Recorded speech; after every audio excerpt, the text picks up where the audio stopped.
Halo semuanya, selamat datang kembali ke channel Ringo dan aku harap kalian semua baik-baik saja. Di video hari ini kita akan membahas kasus yang cukup menggemparkan di Australia.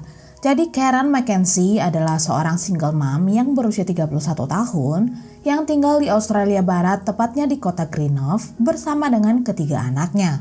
Daniel yang berusia 16 tahun, Amara yang berusia 7 tahun, dan Katrina yang berusia 5 tahun. Sebenarnya Karen juga memiliki saudara laki-laki dan saudara perempuan yang bernama Evelyn, di mana sebenarnya pada saat mereka masih muda, seseorang pernah melakukan tindakan yang tidak senonoh pada mereka. Jadi mereka berdua sama-sama memiliki trauma yang menghantui mereka sampai mereka dewasa. Dan tidak hanya itu saja, ibu mereka Barbara juga ternyata seorang pemabuk berat. Jadi itu yang membuat masa kecil Karen hingga dia remaja tumbuh menjadi seorang pemberontak dan berjalan ke arah yang salah, termasuk mulai menggunakan obat-obatan terlarang pada saat usianya 14 tahun. Hingga akhirnya dia memutuskan untuk tinggal sendiri karena saat itu dia juga sedang hamil dan tepat setelah ulang tahun yang ke-15, Karen melahirkan seorang anak laki-laki yang diberi nama Daniel. Di usianya yang masih sangat muda, Karen benar-benar berusaha sangat keras untuk membesarkan putranya seorang diri. Tapi hal itu tidak berlangsung lama karena 2 tahun kemudian Karen tidak bisa mengatasi tekanan menjadi seorang ibu tunggal. Jadi dia meminta ibunya Barbara untuk menjaga dan membesarkan Daniel. Lalu Karen pindah ke Australia Barat, tepatnya pada saat usianya berusia 20-an. Dia juga bertemu dengan seorang pria yang bernama Andrew Allen dan dalam waktu yang cukup singkat hubungan mereka menjadi lebih serius hingga akhirnya mereka memiliki 2 orang anak perempuan yang diberi nama Amara dan juga Katrina. Tapi tidak lama setelah si bungsu lahir, Karen dan Andrew memutuskan untuk berpisah dan Karen lah yang memiliki hak asuh kedua putri mereka. Jadi hal inilah yang membuat Karen kembali menjadi ibu tunggal. Karen kemudian membeli rumah di Greenough, Australia Barat. Dia juga perlahan mulai melakukan beberapa perbaikan dan perlahan dia mulai merenovasi rumah tersebut menjadi rumah keluarga yang dia impikan. Lalu pada tahun 1992, pada saat Daniel berusia 15 tahun, Daniel memutuskan tinggal bersama ibunya dan kedua saudara perempuannya di Australia Barat. Hal ini tentu saja membuat mereka sangat senang dan keluarga mereka akhirnya bisa berkumpul kembali. Daniel kemudian melanjutkan pendidikannya di sana. Dia juga membantu ibunya untuk menjaga adik-adiknya. Dengan begitu ibunya bisa pergi keluar rumah seperti berbelanja ataupun melakukan hal lainnya. Lalu pada bulan Desember tahun 1992 menjadi hari Natal pertama Karen menghabiskan waktu dengan ketiga anaknya dan keluarga ini benar-benar sangat bahagia. Walaupun sebenarnya Karen masih menggunakan obat-obatan terlarang karena sebelumnya Karen mengalami depresi, gangguan kecemasan dan trauma yang dia alami sejak kecil. Jadi sebenarnya Karen mencoba untuk menjalani hidup dengan benar, tapi sepertinya hal itu cukup sulit baginya.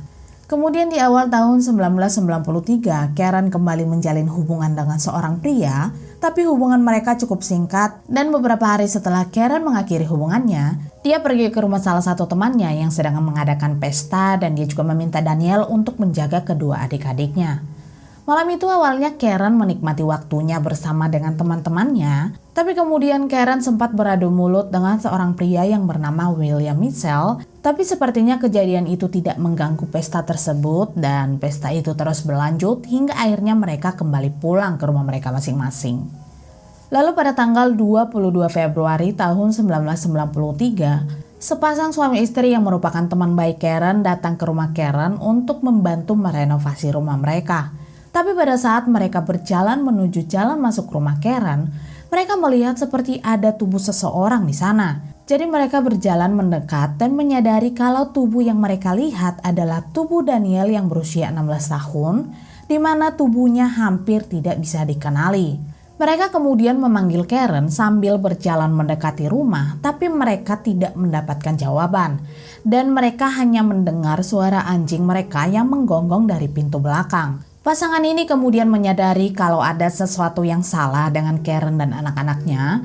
Jadi mereka akhirnya pergi ke sebuah museum, tempat di mana telepon umum terdekat tersedia karena memang di tahun 1993 sangat sedikit orang yang memiliki ponsel. Jadi pasangan ini menelpon polisi setelah mereka menyadari kalau ada yang salah dengan Karen dan anak-anaknya. Tidak membutuhkan waktu yang lama, pihak kepolisian lalu tiba di rumah Karen dan mereka menemukan tubuh Karen ada di ruang tamu tanpa menggunakan pakaian, tapi bagian atasnya tertutup selimut.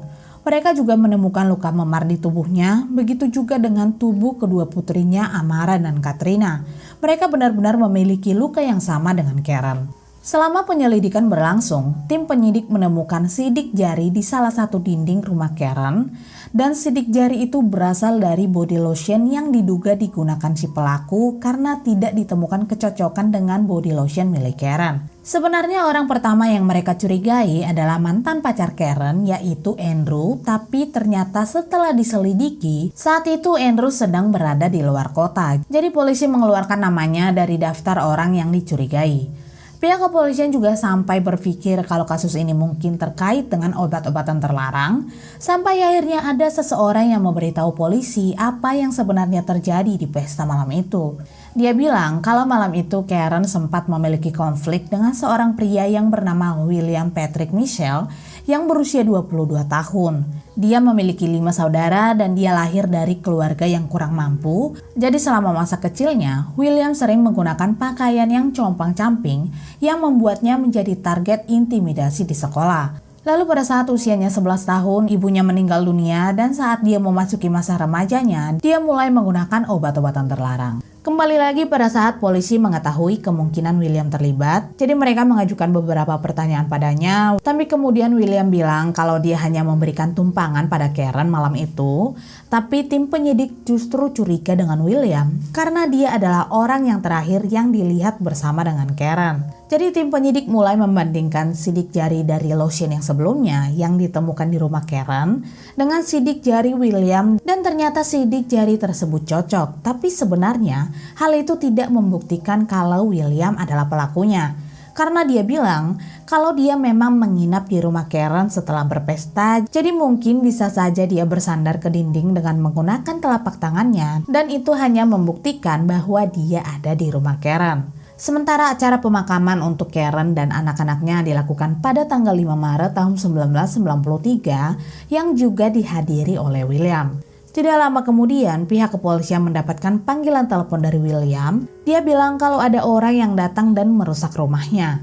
Polisi lalu tiba di sana dan menemukan William berteriak menangis kesakitan. Dia terlihat menggunakan handuk di pinggangnya dan ada darah di mana-mana. Dia bilang pada polisi kalau dia didatangi 3 orang pria dan mengklaim kalau mereka yang menyebabkan Karen dan anak-anaknya meninggal. William juga bilang kalau dia tidak tahu kenapa ketiga orang ini mendatanginya dan mencoba memotong kelaminnya. Tapi untung saja William saat itu berhasil melarikan diri dan bersembunyi di kamar mandi sampai polisi akhirnya tiba. Kemudian setelah William dibawa ke rumah sakit, William memberitahu sesuatu yang mengejutkan polisi. Dia bilang kalau yang dia katakan sebelumnya adalah cerita bohong. Dia sengaja mengarang cerita tersebut dan sebenarnya saat itu dia berusaha mengakhiri hidupnya sendiri. William juga mengakui kalau dialah yang sebenarnya menyebabkan Karen dan anak-anaknya meninggal.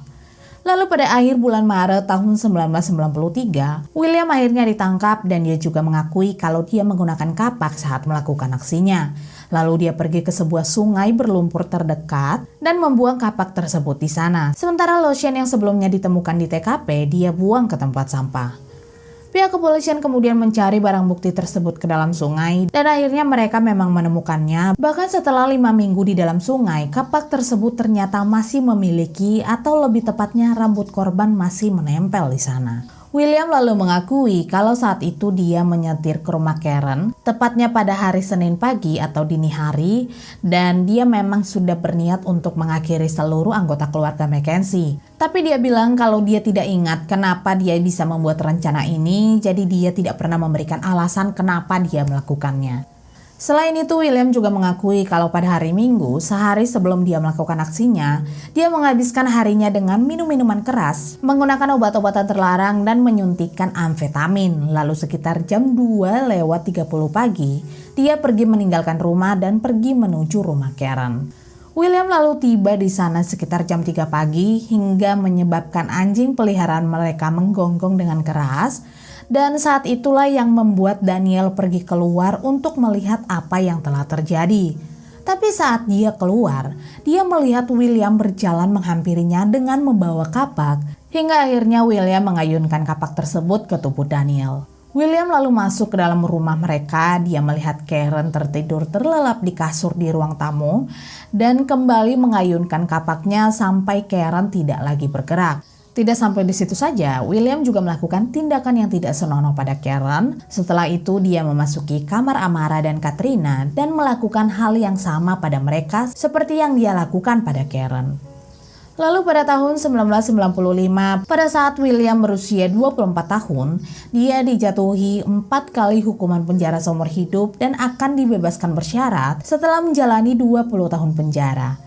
Pihak keluarga Karen tentu saja merasa keberatan dengan keputusan ini, apalagi saat mereka tahu kalau William mencoba mengajukan banding. Jadi mereka mencoba mengajukan petisi penolakan pembebasan bersyaratnya, dan memang hal itu berhasil. Petisi itu juga sempat dilakukan beberapa kali karena persidangan pembebasan bersyarat juga akan dilakukan kembali. Sementara pihak keluarga Karen, terutama adiknya Evelyn, mengatakan bahwa dia akan berjuang sampai nafas terakhirnya untuk tetap menahan William di balik jeruji besi. Sebenarnya pada saat kasus ini dilaporkan di media, pihak berwenang tidak memberikan rincian kejahatan ini untuk dirilis kepada publik karena sebenarnya kasus ini benar-benar mengerikan. Jadi untuk beberapa detailnya akan tetap disembunyikan, dan kalau sampai dipublikasikan maka akan banyak yang menyuarakan agar hukuman mati diterapkan kembali di Australia. Anyway, terima kasih banyak telah menonton video ini dan aku harap kalian menyukainya, dan sampai jumpa di video selanjutnya.